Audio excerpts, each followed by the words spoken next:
It's Joe. This Joe? Yes. So, Hold on one second. all right.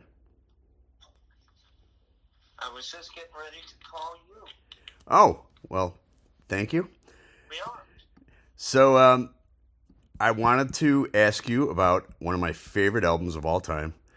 Not only a great live album, but a great album. Period. It's definitely in my top 10, possibly my top 5. Derringer Live. So I've always wanted to know where was it recorded. How was it put together? If you can tell me some history behind it, and then I'll ask you about my favorite song on the album as well. Sure. um, it was recorded in a couple different venues, if I remember correctly. One of them was a club in Ohio, Okay. and I'm trying to remember the name of that place. Um, it slips my mind at this moment. But the bottom line is, we recorded it at several different venues Oh, and compiled, what were the best ones from each venue okay. together and created the album. Was any of it record? I know you opened up for Led Zeppelin too, right? None of it was, yes, we did, Okay. Okay. but none of it, that was all kind of after Derringer Live. Okay. Okay. And then, so the band, you had Vinny Appice at drums, right? Yes. Yeah. And Vinny on drums, Kenny Aronson played bass, okay. and Dan Johnson played guitar. And it was kind of interesting how that band was formed. I decided I had been playing with Edgar Right. Winter, Yeah. and Rockin' Hoochie Coo had come out as a single and was doing pretty well. So, and I didn't really have a band of my own. I was playing with Edgar Winter. So it was kind of weird in that respect. So I decided, well, I'm not Edgar Winter. I am my own person. And it really doesn't work for me to be trying to promote All-American Boy, playing Rockin' Hoochie Coo all the time as a member of Edgar Winter's band. Because everything I did over there, Edgar Winter stole the spotlight because he has white hair, because he's an albino. Yeah. I mean, that's kind of freaky to say, but that turned out to be the case. It didn't matter what we did together. He always got credit because he was an albino. Okay. So I decided I wanted to put together my own band. Yeah. And I was working in New York City at the record plant, and somebody told me, Carmine Appice's little brother really plays good. And just from that one comment from a credible source, and the fact that I knew Carmine played really good, I went, I'll bet you his little brother is really good. And I don't know of him playing with anybody specifically, so I might be able to use him. So the start of Derringer, the band, was my looking for Vinny. So I called their home, the mom and dad. They still lived in Long Island, I believe, maybe. But at any rate, I called them, and I told the mom I'm trying to get in touch with Vinny. And she said, no, you must be talking about Carmine. You must want to talk to Carmine. I said, no, actually, I don't. I want to talk to Vinny. So she gave me his whereabouts, and it turns out he was playing with a band in Shreveport, Louisiana. And she didn't have a good number that was working for him at that moment. That was kind of like pre-everybody having cell phones. So I said, well, I'll just go there and I'll find him. So I went to Shreveport, and I found the band where they were playing. I went to see them, and I went, wow, Benny is really good, but so is that guitar player. So the guitar player actually was playing stuff that I later heard Eddie Van Halen play, a style of guitar where you tap on the neck. Right. But at that time, there was no Eddie Van Halen, there was no Van Halen, and Danny was the first guy I ever heard play that style. Yeah. Believe it or not. So I asked Vinny to join the band, and I asked Danny too. I said, I already knew Kenny Aronson was going to be the bass player, and I liked him from the record Brother Louie, which he played bass on. Louie, Louie, Louie, Louie. Right, yeah. And Kenny played bass on that record. And the bass players at that time were starting to play different style of bass.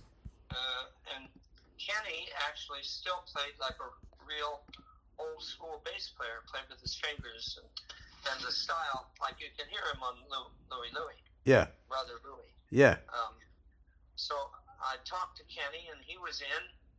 And so when I saw Danny and Vinny playing in another three-piece band, their bass player could have played bass, but Kenny Aronson was also a good showman. I wanted people that, not only could play good and form a good band, but be able to put on a good show. One of my old band managers, had a saying: "The good musicians are always in the pit." Okay. Which meant the orchestra pit. Yeah. Was where the band usually played, and you could be the best musician in the house, but if you were never seen, if you were always delegated to playing in the orchestra pit, it really did you no good. And to get on stage out of that pit, you had to be more of a performer. You had to be an entertainer. So that was drilled into me from an early age, even before that guy said it. So I was looking for entertainers. Kenny Aronson was really a good entertainer. And then when I saw Vinny, he was also an interesting player, different than others. Danny Johnson, the guitar player, like I said, was playing a style I'd never heard anybody play before. So that basically became my band. Okay. Danny, Vinny, Kenny, and myself. Yeah. Derringer. And that was the band that played on Derringer Live. Yeah. So the album, I listen to it at least once a week still. I mean, I put it up there with UFO, Strangers in the Night, Kiss Alive. It's one of my favorite albums of all time, as I said. So the song I really wanted to ask you about is Beyond the Universe, because that friggin' song blows my mind. And I saw a YouTube video what you guys did on stage, but can you go into... It's such a great, epic song, especially on that album. I know the studio version has a lot of those parts too, but can you go into the showmanship, the sound, the middle part? There's this part where you guys go in. It's like a different song where I don't know who's playing rhythm, but yeah. All right, so just tell me about the whole package about Beyond the Universe and what you guys did live there. Well, once again, I had a lyric that was kind of unconventional. Excuse me, but went with our thinking in those days. And I like the way I'm a big fan of Johnny Winter.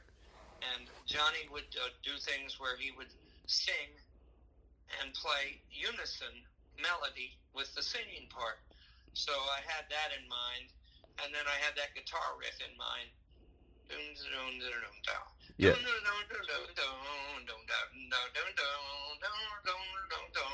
That whole deal. Right. I had that. So basically the idea was to sing the melody while playing it. We're beyond the universe. And if you'll notice, I play that in unison with the guitar. Right. Sing the melody and play the melody simultaneously. And then it's answered with the whole band then playing the riff. And that basically is the setup for the whole song. We're Beyond the Universe is the lyric, and we would play the melody while singing the lyric and then answer it with that guitar line. And then I decided that we needed a riff to like a bridge, Yeah. but in this case, it just had to be an instrumental. Dun, dun, dun, dun, dun, dun, dun, dun, dun, dun, dun, dun, dun, Yeah, you know, in a way, it kind of predates Iron Maiden's sound. They have that gallop, but yeah, go. I mean, go on. It's obviously one of my favorite songs. So just go on and yeah, And it was a show-off piece because we played real fast. yeah. And the thing was, Vinny and Kenny could do that, and Danny could do that. So I had a band that could keep up with me, and that became one of our live kind of showstoppers. People like that song live. But you go into these crazy guitar solos on the live album. Yeah. And then I saw a clip. I don't know if I think it's in the Capitol Theater where you guys actually like scraped the guitars together. Yeah. Yeah. We did. All right. Where some people would take their metal part of their pick or a slide and slide down. We used the two guitars and just slid them down on each other. That worked really cool. So how did that whole jam come about? It just was a take. At the end, we wanted to show off. Yeah. We wanted to go back and forth. Rick, you play a while. Danny, you play a while. Rick, you play a while. Danny, you play a while. And that basically was the genesis of the whole thing. It was a show-off song. Well, you show off very well. It's just incredible. It just is. Well, thank you. Yeah, no, I can't. It's an honor to talk to you because. And we may have recorded part of that album at the Capitol Theater. Okay. Okay. Yeah, I mean, the Sunshine. What was it called? Sunshine Center or Sun? I can't remember. Somewhere in Ohio too. Okay. All right. And so, what led you to release? Was it because all these other bands were releasing a live album? You guys decided to. Was that just the thing to do at the time? Well, I had a lot of songs that I had been doing with Edgar. Okay. Just still Rick Derringer songs, but I was doing them with Edgar. Still alive and well. I was playing Rock and Roll Hoochie Coo. Right. And other things. And when we started the Derringer band, we were incorporating some of those songs. And then we did the Derringer album, which had Beyond the Universe on it and other songs. So we came to the point where we just had enough songs that it merited doing a live album. Yeah. And also because the band, like I said, was a real show-off band, I figured it was time to show them off. And we did the Derringer live album. Yeah, it's top for me. So shifting gears a little bit, another question I've always wanted to ask you is how did how did Kiss approach you to play on Exciter on Lick It Up? Well, and were you ever considered to be made a member of the band? No. Okay. No. But I lived in Manhattan for like 26 or 7 years, right in the heart of Manhattan. Greenwich Village on one of the best streets in town, very accessible, in other words, at that time. And the reason I discovered Cyndi Lauper because I was asked to produce a demo for her band. And the record company said, well, we don't love the band that she's in, but we like her.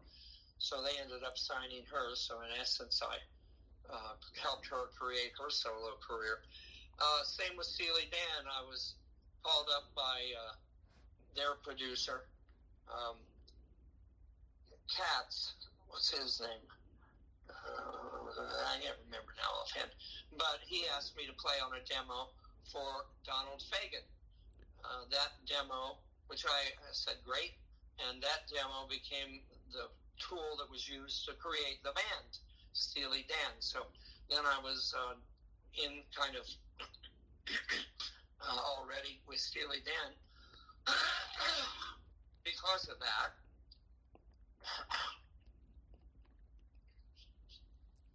Sorry. That's right. So basically, because I lived right there in Manhattan, was easily accessible. If somebody wanted me to do a session at night, that night, Tuesday night, let's say, they could call me up because I lived right there in Manhattan and say, Rick, you want to do this thing tonight? If you're open? And I'd be able to say, yeah.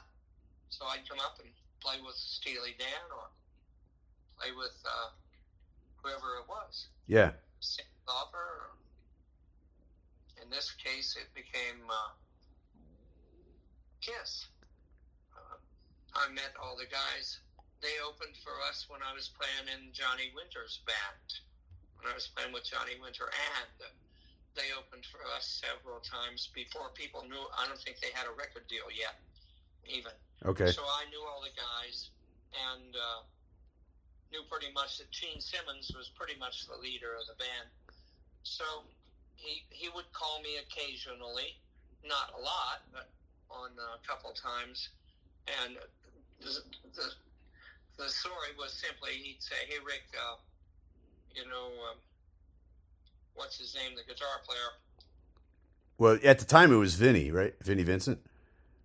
No. Ace? The original guy. Ace Frehley? Ace. Okay. Ace. They'd say, Ace is a little under the weather today, and we'd rather not have him play this thing. So if you can come on up and play some music. So I came up on a couple different occasions and played guitar on some songs. I think just a couple songs in total. But it was that simple. I'd show up and act like Ace Frehley. Do you know what songs in particular? One was Exciter. Okay. And, well, Exciter, Vinny was in the band at that time. Yeah, the band. Yeah. At any rate, I played on that song. Yeah. I played something else, too. I forget which one. Okay. I don't know. Yeah. It's hard to remember them all. Yeah. But I would play on a lot of people's albums simply because I lived in Manhattan and they could call me up and say, come on up and play this thing tonight. And you could, and also, so you could basically play any style, right? I wouldn't charge outrageous prices. I'd just charge double. Okay. Union scale. Okay. Did I play somebody's style? No, I played my style. Yeah, but it sounds like you could play anything. Like you could play, like you're that versatile of a guitarist. Yeah, if they wanted that, but basically when they asked me to play on somebody's records, they just wanted me to play like me. Okay. Yeah, no, fair enough. Yeah. So it's just it was just basically they called you and say, hey, do a solo. So it's interesting. So you actually discovered Cyndi Lauper. Well, she was in a band called Blue Angel. Okay. And we were friends with her publicist. Blue Angel had a record deal, and they were being dropped. So the publicist asked me, would you be into producing like a new demo, a couple songs, for Blue Angel, so we can hopefully present that to the label and they won't get dropped by the label? I said, sure, why not? So I produced 2 songs for Blue Angel.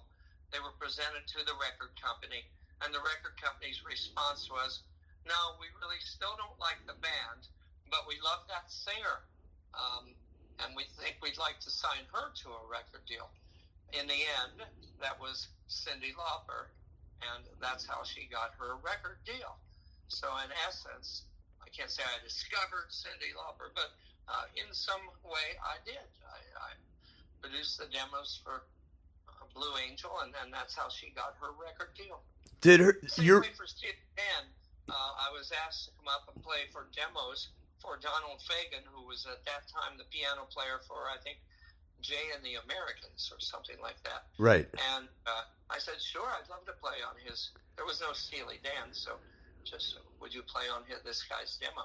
So I came up and played on the demo for Donald Fagen, and he ended up getting a record deal that later became Steely Dan. So I ended up playing on the demo for Steely Dan's label deal too. So that way I ended up playing on a bunch of Steely Dan records as well. Holy cow. Yeah. Weird Al, pretty much really discovered Weird Al because in order to do parody records and get paid for them, you're taking the original guy's lyrics and getting rid of them and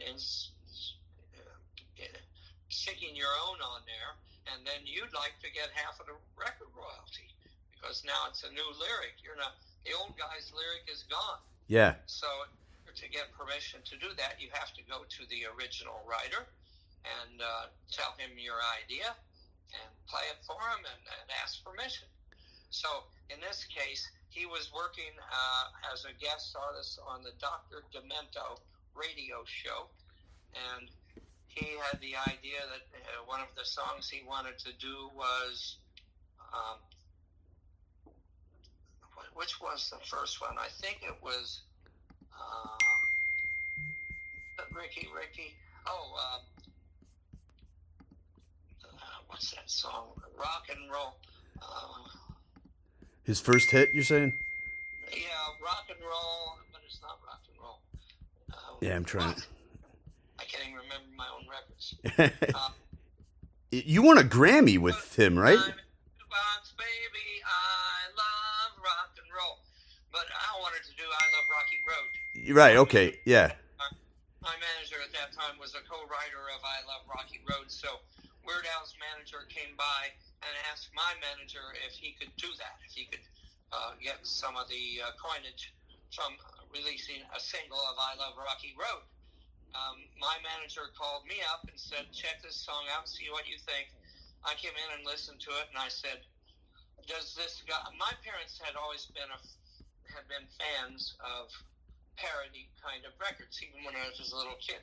They liked Spike Jones and parody kind of things. But what I realized, even at that young age, when somebody has a parody hit, they don't really have any competition. There's like only one parody artist at a time. So I knew that if this guy had more records like I Love Rocky Road, and we could put out a whole album of potential hits,